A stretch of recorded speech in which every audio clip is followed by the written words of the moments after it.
La nouvelle petite amie de mon père a emménagé et a essayé de tout contrôler, alors j'ai craqué et je lui ai crié dessus devant mes amis, disant qu'elle manipulait mon père. J'ai 16 ans, je suis une fille qui a perdu sa mère très jeune. Depuis, je n'ai vécu qu'avec mon père. Ma mère est décédée quand j'avais 6 mois à cause de plusieurs complications de santé qui ont empiré à cause de la grossesse, donc d'une certaine manière, elle a perdu la vie en essayant de me donner naissance. Elle savait toujours que continuer la grossesse serait très dangereux pour sa santé car elle devait faire face à plusieurs maladies, mais elle a décidé de continuer. Malheureusement, cela ne s'est pas bien terminé pour elle. Je ne sais pas grand-chose à ce sujet, mais c'est essentiellement ce qui s'est passé. Après le décès de ma mère, je suppose que mon père, âgé de 40 ans, a fait en sorte que j'ai le meilleur de tout. Je ne dirais pas que je suis une enfant gâtée, mais mon père ne m'a jamais dit non quand je lui demandais quelque chose, donc je sais qu'il m'aime beaucoup et il est mon monde. Par conséquent, évidemment, je l'aime de la même manière. Il ferait n'importe quoi pour moi et je ferais de même pour lui. Je dis cela avant que les gens ne commencent à me juger comme une fille méchante qui ne veut pas partager son père avec personne. De toute façon, mon père a évidemment fréquenté d'autres personnes après le décès de ma mère. Les premières années, quand j'étais très petite, il ne voyait personne, mais une fois que j'étais assez grande, vers 5 ou 6 ans, il a commencé à voir d'autres personnes. C'était juste, car lui et ma mère n'ont jamais été mariés. Ils étaient ensemble depuis quelques années, mais même ainsi, il était assez sérieux avec elle, et elle aussi. Ils allaient éventuellement se marier, mais cela n'a pas fonctionné. Je connaissais à peine ma mère, donc cela ne me dérangeait pas quand il ramenait d'autres personnes à la maison, et je ne pense pas que cela m'aurait dérangé, même si je l'avais connu, car après l'avoir perdu, les choses étaient assez sombres pour lui, d'après ce que j'ai entendu de mes grands-parents. Donc, je suis heureuse qu'il ait essayé de continuer sa vie. Je pense que même si les choses avaient été différentes, si mes parents s'étaient séparés au lieu que ma mère décède, je voudrais quand même qu'il sorte et rencontre d'autres personnes. Il a eu quelques petites amies, parfois, c'était sérieux, parfois ce n'était qu'une aventure, et nous n'en parlons pas vraiment, mais il me tient informé au cas où. S'il s'entend vraiment bien avec quelqu'un et décide de se marier, je dois le savoir. Donc, il m'en parle de temps en temps. Je suis d'accord qu'il fréquente d'autres personnes et je l'ai toujours été. Mais je suppose que la nouvelle petite amie de mon père est trop stupide pour comprendre cela et a une dent contre moi parce qu'elle a simplement supposé que je n'approuverais pas leur relation. Mon père a commencé à sortir avec Jacqueline, 30 ans, il y a 8 mois, et elle était assez timide et discrète au début, mais ensuite elle est devenue un cauchemar total, et je ne me suis même pas rendu compte quand cela s'est produit. C'était probablement autour du moment où elle a emménagé avec nous il y a 3 mois. C'était censé être pour un court moment, car mon père ne demandait à sa petite amie de s'installer avec lui qu'après avoir passé le cap d'1 an. Jusqu'à présent, cela ne s'était produit qu'une seule fois auparavant, mais finalement lui et son ex-petite amie ont dû rompre après 2 ans de relation car elle a reçu une offre d'emploi dans un autre pays et a décidé de partir. Mon père ne pouvait évidemment pas déménager car nous avions toute notre vie ici, donc ils ont fini par se séparer. C'était la 2e fois qu'il demandait à l'une de ses petites amies d'emménager avec lui, mais c'était plus par obligation que par désir réel. Il n'y avait pas eu assez de temps pour prendre une décision aussi importante, mais l'appartement où vivait Jacqueline avait des moisissures et était en cours de traitement, alors il lui a demandé de venir vivre avec nous après qu'elle s'en soit plainte au moins 2 fois par jour pendant 2 semaines entières. Alors, il a dû capter l'allusion et lui demander de venir vivre avec nous. Elle a dit oui et s'est installée avec toutes ses affaires, ce qui aurait dû être notre premier signal d'alarme, car si elle ne venait que pour quelques jours, elle n'avait certainement pas besoin d'apporter toutes ses affaires. Après environ 2 semaines chez nous, mon père lui a demandé si son appartement était prêt pour qu'elle puisse y retourner. Elle lui a dit qu'elle avait mis fin au bail parce qu'elle aimait vivre avec lui et pensait qu'il était temps d'officialiser les choses en vivant ensemble. Elle a dit à mon père qu'elle l'aimait vraiment et qu'elle était sortie avec beaucoup d'hommes auparavant, mais qu'elle n'avait jamais rencontré quelqu'un comme lui. Mon père l'aimait aussi, elle était intelligente, réussie et assez belle, mais cela faisait 5 mois qu'ils étaient ensemble, donc il était un peu sceptique à l'idée de vivre ensemble et de lui permettre d'emménager avec nous. Mais elle l'a convaincu que c'était la bonne chose à faire, et elle a mentionné qu'il ne rajeunissait pas. Elle a aussi mentionné que j'avais besoin d'une figure maternelle dans ma vie, et qu'elle était prête à être cette personne pour moi, alors ce serait vraiment mieux de vivre ensemble plutôt que de perdre plus de temps, car dans sa tête, elle avait décidé qu'elle voulait être avec lui. Ensuite, elle lui a donné un ultimatum, disant que s'ils n'étaient pas prêts à vivre ensemble, elle prendrait cela comme un signe qu'il n'était pas sérieux à propos de cette relation. Alors, mon père a été contraint de la laisser emménager avant d'être prêt, et ainsi nous avons passé les 3 derniers mois à vivre ensemble, bien que je ne puisse pas la supporter. Dans les premiers mois de leur relation, mon père et Jacqueline se voyaient tous les jours, et elle venait presque tous les jours après le travail, mais passait la plupart du temps dans sa chambre et ne me dérangeait pas beaucoup, donc je n'avais pas à interagir beaucoup avec elle. Dans les interactions que nous avions, c'était assez civil et cordial, donc je n'avais pas de problème avec elle. Mais après qu'elle a emménagé, elle était soudainement partout, et c'était un peu déconcertant. Et quand je dis partout, je le pense littéralement. Après un mois de vie commune, c'était comme si elle avait pris le contrôle de toute la maison. Elle a commencé à changer des choses ici et là sans se soucier de savoir comment cela nous affecterait. Au début, c'était des choses insignifiantes, comme la décoration de notre maison. Finalement, c'était comme si elle avait remplacé tout pour convenir à ses goûts, et tous les articles de décoration que nous avions initialement avaient été déplacés au grenier parce qu'ils ne lui plaisaient pas. Elle a fait cela sans consulter personne. Elle ne savait même pas que c'était des choses que mon père et moi avions achetées personnellement et qui nous étaient chères. Mais je n'ai rien dit à ce sujet parce qu'elle était une invitée, et je voulais qu'elle se sente à l'aise. De plus, je ne le considérais pas assez important pour me battre. Mais ensuite elle a commencé à essayer de changer des choses plus importantes. Après avoir vécu ensemble pendant presque un mois, elle a déclaré qu'elle prendrait en charge la cuisine, et nous étions d'accord avec cela aussi. Mais ensuite, elle a commencé à contrôler nos habitudes alimentaires. Le problème était que Jacqueline était strictement végétalienne et s'attendait à ce que nous nous adaptions à son mode de vie, en insistant sur le fait que c'était sûr et sain. Elle croyait que nos habitudes alimentaires antérieures étaient dangereuses, et maintenant qu'elle était là, elle ne pouvait pas permettre cela en toute conscience. Donc, elle cuisinait tous les jours pour nous, et c'était assez frustrant parce que de temps en temps, je voulais manger des choses que j'aimais, mais elle avait déjà préparé les repas pour nous, et je ne voulais pas que cette nourriture soit gaspillée. Alors, mon père et moi devions juste nous taire et manger ce qu'elle préparait parce que nous ne voulions pas que ses efforts et la nourriture soient gaspillés. Et parce qu'elle affirmait toujours qu'elle faisait cela pour nous rendre en bonne santé et qu'elle ne faisait que veiller sur nous, il était encore plus difficile de discuter avec elle. J'ai été gentille avec elle et je n'ai protesté contre rien de cela, même si j'avais du mal à accepter le fait que cette femme vivrait avec nous. Tout cela parce que mon père insistait toujours pour que je sois gentille avec elle. Je pouvais voir qu'il l'aimait vraiment malgré toutes ces bizarreries, alors j'ai essayé d'être gentille et de la supporter. Mais ensuite, elle a commencé à aller trop loin et a commencé à essayer de me contrôler, et c'est là que je trace la ligne. Parce que personne n'a le droit de me commander dans ma propre maison. Même mon père ne fait pas cela. Et c'était des choses étranges aussi, comme le fait que j'aime beaucoup boire du café glacé, mais un jour, elle m'a dit que je ruinais mon corps avec tout ce sucre et cette caféine, et m'a dit que c'était interdit pour tout le monde dans cette maison à partir de maintenant. Je n'ai pas aimé cela. J'ai essayé de discuter avec elle, mais elle m'a dit qu'elle ne faisait que veiller sur ma santé, et que je pouvais continuer à boire du café glacé si je le voulais, mais que cela la décevrait parce qu'elle savait que cela ruinerait ma santé. Ce n'est pas comme si je buvais du café glacé tout le temps, juste quelques jours par semaine, et je ne pense pas que cela puisse nuire à qui que ce soit. Je bois encore du café glacé, mais je dois le faire en cachette, ce qui est assez ennuyeux parce que c'est ma maison et je ne pense pas avoir à cacher quoi que ce soit, mais je ne voulais pas entendre un autre sermon de sa part sur la façon dont cela était mauvais pour ma santé. Donc, je devais m'assurer qu'elle ne me voyait pas boire du café glacé. Et c'est juste la pointe de l'iceberg, sans jeu de mots. Il y a quelques semaines, elle m'a vu marcher dans la maison avec mes cheveux en queue de cheval, ce que je fais toujours. J'ai toujours mes cheveux en queue de cheval et je ne les détache que lorsque je suis dans ma chambre et que je ne dois aller nulle part ou avant de me coucher, car je trouve cela pratique pour que mes cheveux ne tombent pas sur mon visage. Et littéralement personne n'a eu de problème avec cela. Mais ensuite elle a commencé à faire des commentaires sur la façon dont ce n'était pas bon pour ma ligne de cheveux et que je devrais les laisser détacher aussi.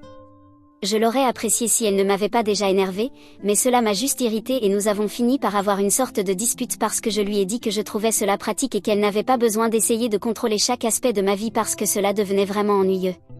Elle s'est offensée, alors elle s'est plainte à mon père à ce sujet. Mon père venait juste de rentrer du travail et travaille plus d'heures qu'elle, alors il était déjà épuisé, et il m'a simplement assise et m'a dit de ne rien dire parce qu'il voulait être gentil. J'ai essayé de discuter avec lui, mais je n'avais pas le cœur de continuer parce qu'il semblait fatigué, alors j'ai laissé passer. J'ai décidé que j'allais simplement lui répondre et lui donner satisfaction parce qu'elle essayait clairement de m'énerver et cela me rendait vraiment furieuse. Mais c'est plus facile à dire qu'à faire parce qu'elle continuait à essayer de me commander, et elle avait toujours quelque chose à dire chaque fois que nous étions seuls à la maison. Elle est professeure de lycée dans une école différente, donc nous rentrons habituellement à la maison à peu près en même temps et ensuite nous devons passer le reste de la journée ensemble jusqu'à la soirée, quand mon père rentre à la maison. J'essaie de garder mes distances avec elle et de rester dans ma chambre, mais chaque fois que je descendais pour chercher quelque chose pour moi, elle avait toujours un commentaire stupide à faire, et j'ai surtout essayé de l'ignorer ces derniers mois, mais cela devenait vraiment difficile. Parfois, c'était des commentaires sur mon apparence, sur ce que je mangeais ou sur ce que je portais, et c'était vraiment frustrant. Parfois, je lui répondais, et chaque fois cela se terminait par une dispute, puis elle se plaignait à mon père à ce sujet. Alors, surtout pour lui, j'ai essayé de garder la bouche fermée parce que je savais qu'il ne romprait pas avec elle malgré tout cela. Il semblait vraiment l'aimer, et je ne savais pas ce qu'il voyait en elle, mais je savais qu'il l'aimait beaucoup. Et chaque fois qu'elle se plaignait à lui, elle faisait toujours en sorte que ce soit moi qui crée des problèmes. Elle insinuait constamment que la seule raison pour laquelle nous ne nous entendions pas était apparemment parce que je n'avais pas encore accepté que mon père fréquente quelqu'un de nouveau et que cela semblait devenir sérieux, ce qui est un tas de bêtises. J'ai clairement indiqué dans le premier paragraphe de mon message que je suis d'accord que mon père fréquente d'autres personnes. Je n'étais simplement pas d'accord avec Jacqueline parce qu'elle était celle qui avait commencé les problèmes avec moi et essayait constamment de m'énerver. Mais chaque fois que je me disputais avec elle et lui répondais, elle se faisait passer pour la victime et agissait comme si je la harcelais et était méchante sans raison, et qu'elle avait toujours mes meilleurs intérêts à cœur. C'était vraiment frustrant et je savais que cela affectait aussi mon père parce qu'il était pris entre nous deux. Cependant, il y a 3 jours, les choses ont vraiment mal tourné, et depuis tout le monde est très en colère contre moi. J'ai invité quelques amis, normalement, quand j'ai des amis, nous restons dans ma chambre et ignorons l'existence de Jacqueline parce qu'ils savent que je n'ai pas une bonne relation avec elle parce que je parle toujours d'elle. Cette fois, nous étions tous assis dans le salon en train de regarder un film parce que nous ne voulions pas le regarder sur mon ordinateur portable et que nous voulions le regarder sur le plus grand écran de la maison, qui est notre télévision. C'est un pays libre et c'est ma maison, alors je peux faire ce que je veux, alors mes amis et moi avons pris possession du salon. Nous n'avons pas demandé à Jacqueline de partir, mais quand elle a réalisé que nous serions dans le salon, elle est retournée dans sa chambre par choix, et je pensais qu'il n'y aurait pas de problème maintenant qu'elle était allée dans sa propre chambre. Mais au milieu du film, elle a décidé de sortir et d'essayer de me commander. Elle nous a interrompus en plein milieu du film et m'a dit qu'elle voulait que je plie mes vêtements et que je les emmène dans ma chambre, car elle ne voulait pas que le linge propre reste là. J'ai essayé de lui dire que je le ferais plus tard, car j'étais littéralement en train de regarder un film à ce moment-là, donc c'était assez raisonnable. La plupart du temps, je prends juste les vêtements propres, je vais dans ma chambre, je les plie et les range dans mon placard. J'ai toujours fait ma propre lessive depuis que j'étais assez grande, et c'était vraiment frustrant qu'elle agisse comme si elle le faisait toujours pour moi. Personne n'avait besoin de me dire de le faire, et je ne comprenais pas pourquoi elle essayait de montrer son autorité et son contrôle sur moi devant mes amis à ce moment-là. Mais elle a refusé de céder et m'a dit que je ne pouvais pas continuer à regarder le film jusqu'à ce que je fasse ce qui m'était demandé parce que c'était mon devoir, et que je ne pouvais pas y échapper juste parce que mes amis étaient venus. Cela m'a énervée parce qu'elle savait très bien que je faisais toujours mes propres corvées et pourtant elle agissait comme si je ne faisais rien. Je savais que c'était sa manière d'essayer de m'humilier devant mes amis et qu'elle essayait juste de me commander parce qu'elle savait qu'elle pouvait s'en sortir. Je ne pouvais plus le supporter. J'ai finalement craqué et je lui ai crié dessus devant mes amis et j'ai décidé de lui montrer sa place. Je lui ai dit que, tout d'abord, c'était ma maison, elle appartenait à mon père et non à elle, alors elle n'avait littéralement aucun droit de venir ici et d'essayer de me commander. Et plus important encore, elle n'était même pas vraiment la bienvenue ici. Elle avait manipulé mon père pour qu'il lui permette de rester ici, alors elle devrait être reconnaissante d'avoir un toit au-dessus de sa tête en ce moment parce que si cela ne tenait qu'à moi, elle n'aurait jamais vécu ici en premier lieu. Ensuite, je lui ai dit que je savais aussi ce qu'elle essayait de faire. Elle essayait de me rabaisser et de me contrôler pour que ce soit plus facile de contrôler mon père aussi, mais malheureusement, j'allais m'assurer que cela ne se produise jamais. Je n'ai jamais eu de problème avec aucune des petites amies de mon père parce qu'elles n'étaient pas des menteuses et des manipulatrices aussi flagrantes, mais elle était différente. Elle voulait que mon père fasse tout ce qu'elle voulait et pour cela, elle devait me contrôler aussi, et je pouvais voir cela clairement, alors cela ne fonctionnerait pas avec moi. Elle pouvait essayer de m'humilier et de me commander autant qu'elle le voulait, mais je me défendrais toujours. Je lui ai dit que je savais qu'elle en voulait à mon père parce qu'il avait réussi et qu'elle voulait cela pour elle, mais cela ne durerait probablement pas longtemps parce que, même si mon père l'aimait, cela ne suffisait pas pour soutenir une relation, et il devait aussi être capable de la tolérer. À ce rythme, il ne semblait pas probable qu'il puisse faire fonctionner cela beaucoup plus longtemps, car elle était littéralement l'une des pires personnes que j'ai rencontrées dans toute ma vie. Quiconque essaie de jouer à des jeux mentaux avec une fille de 16 ans ne mérite pas d'avoir la paix dans sa vie. Ensuite, je lui ai dit qu'à ce jour, je n'avais pas essayé de rompre sa relation avec mon père, mais maintenant, comme elle l'insinuait et essayait de monter mon père contre moi depuis si longtemps, j'allais finalement céder et faire exactement ce qu'elle m'accusait de faire, alors elle ferait mieux de faire attention. Après avoir dit tout cela en face, mes amis et moi avons quitté la pièce et sommes retournés dans ma propre chambre. Après en avoir discuté un moment et une fois que je me suis calmée, ils ont décidé de partir aussi. Jacqueline ne m'a pas parlé après cela, et il y a eu un silence total dans la maison jusqu'à ce que mon père rentre le soir. Quelques minutes après son retour, il est monté directement dans ma chambre. Habituellement, quand il rentre du travail, je descends pour le saluer et nous parlons, mais cette fois je ne suis pas descendue parce que je savais qu'il viendrait d'abord. Jacqueline avait déjà fini de se plaindre à lui de ce que j'avais dit, et bien sûr, c'est ce qui s'est passé. J'ai entendu sa voiture arriver dans le garage, et il est entré dans la maison, et en 15 minutes, il était dans ma chambre me demandant pourquoi Jacqueline pleurait autant et m'accusait de la détester et d'essayer de rompre leur relation. C'était très intelligent de sa part parce que, pendant que j'étais seule dans la maison, je n'avais pas entendu une seule chose, mais dès que mon père est rentré à la maison, elle a commencé à pleurer comme si le pire était arrivé. Je savais que tout cela était une comédie et je l'ai dit à mon père. Je lui ai dit la vérité et j'ai également mentionné que je savais qu'il l'aimait vraiment, mais que je ne pouvais plus supporter ce genre de comportement. Je lui ai dit qu'elle avait constamment essayé de m'énerver et cette fois, elle avait franchi la ligne en essayant de me commander et de m'humilier devant mes amis. Elle n'était pas ma mère, elle n'avait pas le droit de me parler et d'agir comme elle le faisait, et si ma mère avait été là, elle n'aurait certainement pas essayé de me traiter de cette façon.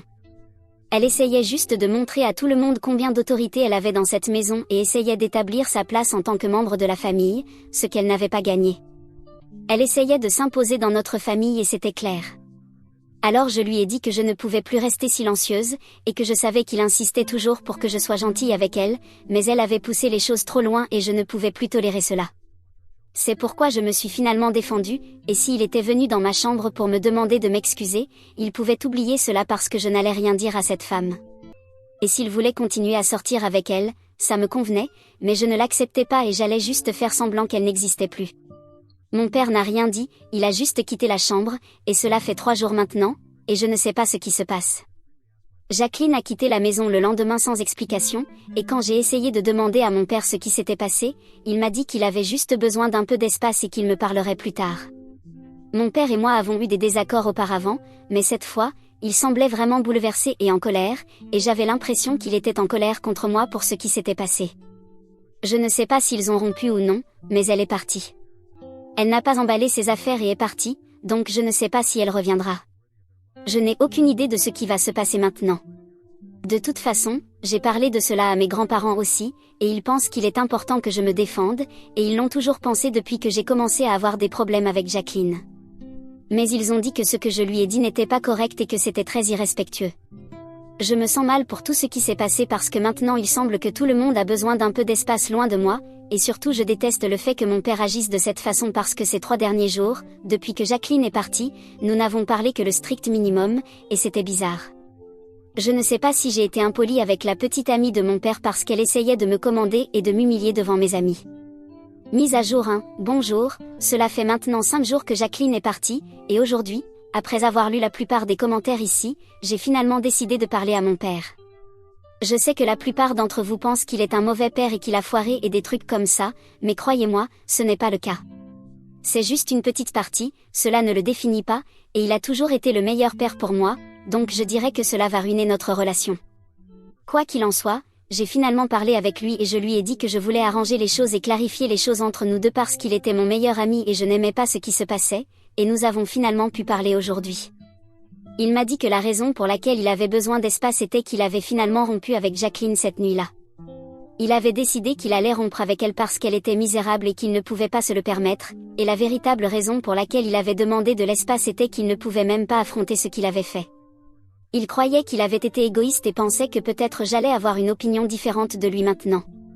Alors, je lui ai assuré que je ne pensais pas moins de lui comme un bon père juste parce qu'il avait été un peu égoïste cette fois-ci parce qu'il avait trouvé une femme qu'il aimait vraiment après si longtemps. Chaque parent fait des erreurs de temps en temps, je suppose que chaque être humain fait des erreurs, et le mieux que nous puissions faire est de nous sentir désolés pour cela et ensuite essayer de passer à autre chose. Il s'est également excusé de ne pas avoir été transparent avec moi et de ne pas m'avoir parlé ces derniers jours. Il a dit qu'il se sentait juste très perdu et ne savait pas quoi faire, et il ne voulait pas que je me sente responsable de tout cela, alors il avait tout gardé pour lui. Dans le processus, il a peut-être encore plus gâché les choses pour nous, mais je lui ai dit que c'était bon, c'était un terrain inconnu pour nous deux et nous ne savions pas comment y naviguer. Je suis contente que nous ayons pu parler et clarifier les choses, donc nous avons pu clarifier les choses et maintenant tout va bien. Mise à jour 2, cela fait 6 jours que Jacqueline est partie et toujours pas de nouvelles d'elle.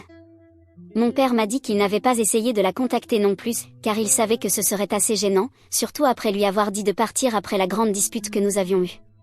J'espère juste qu'elle reviendra bientôt et qu'elle prendra ses affaires parce que nous ne voulons pas prolonger cela plus longtemps, car cela ne fera que mener à plus de drame et je me sens déjà assez anxieuse. Plus tôt elle reviendra, emballera toutes ses affaires et partira, plus vite nous pourrons tout clôturer et essayer de passer à autre chose. La vérité est que, honnêtement, je ne peux pas attendre qu'elle prenne toutes ses affaires pour que nous puissions sortir les choses qu'elle avait mises au grenier et que notre maison puisse recommencer à ressembler à notre maison. Mise à jour 3, cela fait une semaine que Jacqueline est partie. Aujourd'hui, elle est venue chercher ses affaires. Elle est venue avec un ami et semblait vraiment dévastée, mais ce qui est arrivé était en partie de sa faute, donc je ne me sentais vraiment pas mal pour elle. Je suppose qu'elle n'a pas bien réfléchi et croyait que mon père était l'un de ses pères qui pourrait la choisir plutôt que sa fille. Malheureusement, mon père n'est pas comme ça, alors elle a mal jugé la situation. Quoi qu'il en soit, c'était le week-end, donc mon père et moi étions à la maison, et c'était assez gênant de la voir emballer ses affaires, mais en 1 heure c'était terminé. Ensuite, elle a dit un dernier au revoir à mon père, ils se sont embrassés et c'était assez gênant à regarder. Quoi qu'il en soit, elle ne m'a même pas regardé pendant tout le temps qu'elle était ici, et j'en suis reconnaissante parce que je ne sais pas comment j'aurais réagi si elle avait interagi avec moi de toute façon. Maintenant, tout est fini et nous pouvons enfin passer à autre chose avec nos vies.